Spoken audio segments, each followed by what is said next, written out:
how do you train with that mindset? When did you know that you were like, I'm done with this? When did you know that? Listen, I can't do this anymore. But I heard you still spar, so I don't know how much you're done with it.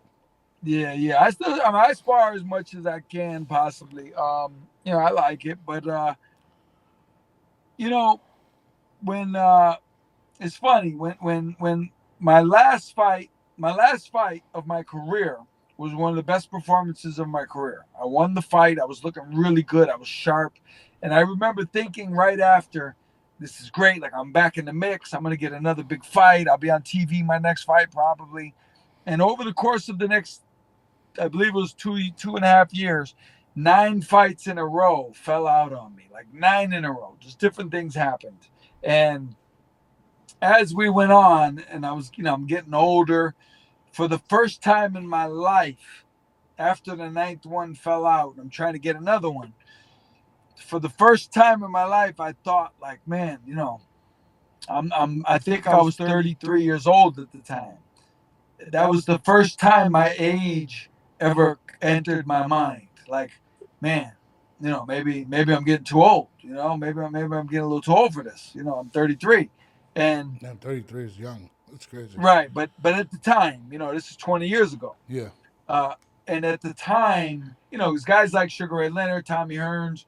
When they were 33, they were pretty much done. You know, uh, and when I started thinking about it, just like Gervonta, when I realized, man, I'm at the point where I'm questioning it. I said that's not a good sign. That's not a good thing.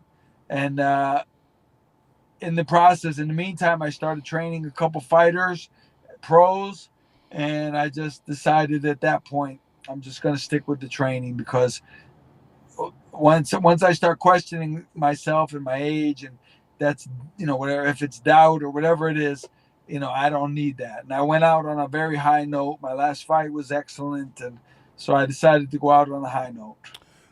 How difficult is though? Like when you're in that mentality, because he has a fight coming up and he plans to fight two more fights this year. How Right. hard is it to get to the gym? How hard is it to eat right? How hard is it to stay disciplined? What things do you have to do in order to beat Gervonta? Because we all know Gervonta is a great talent. There's no doubting that. But Yeah. it's a mindset that has to go with Right. it. How That's it. how Once difficult is you that? lose the mindset, once it's gone, you're playing around too, with fire. It's too much, man. And you get now, like if he's home and he's going to the gym, and his young daughters are like, "Oh, Daddy, stay with us, watch this cartoon with us." I'm not so sure he wouldn't stop and watch the cartoon. You know what I mean? Uh, you can't. That's why fighters go away. That's why they go away. That's exactly why they go away to training camp, because they don't want to be around the wife and the kids and the neighbors and the Yeah. friends and all those things. Uh, you know, um, I worry about him a little bit, Javante. This is a, if this is not a ploy and he really means all this, it might be wise just to get out before this happens.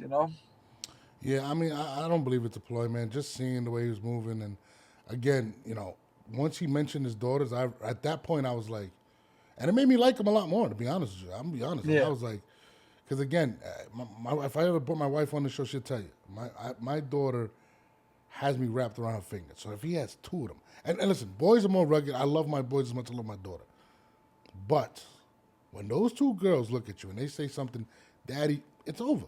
So you're Yeah. right. I mean, if they don't want him to go to the gym or because training. I mean, I watched Canelo and he was saying that when he trains, he goes off like to the mountains Yeah. and there's no family contact for like a month and a half. I couldn't be away from my daughter for a day, so I can Right. only imagine what Gervonta's going through.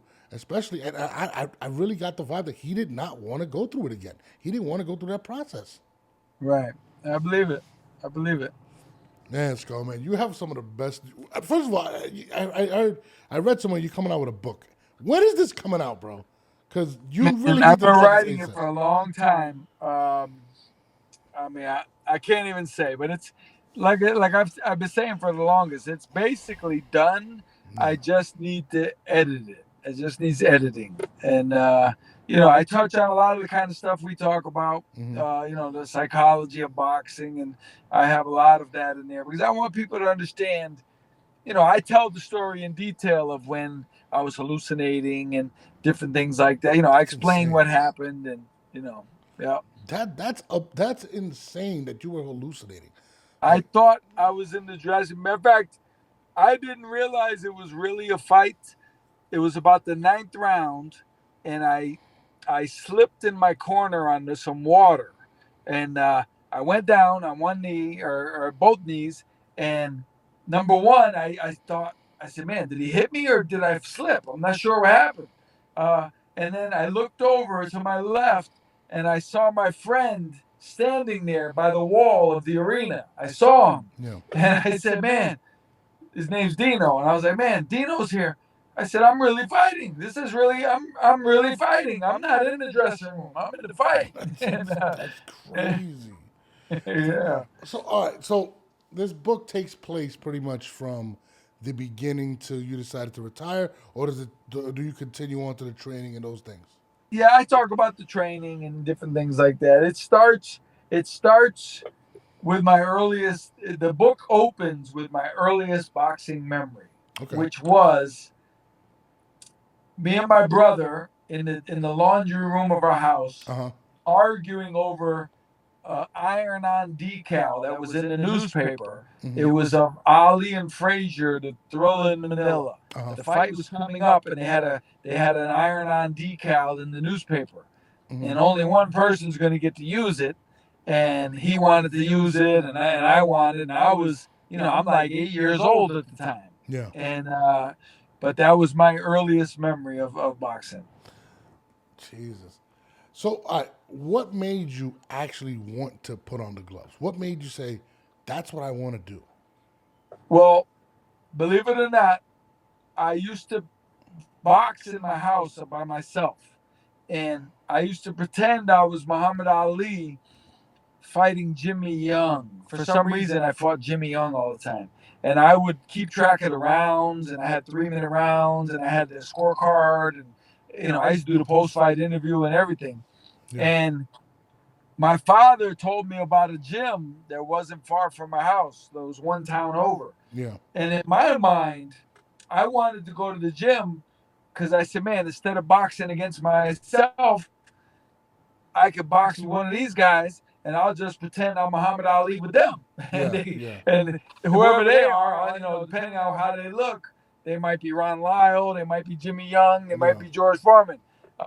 So I went there just because I wanted someone to pretend with, and Yeah. I was 14 when that happened, and ever since then I've been in the gym ever since.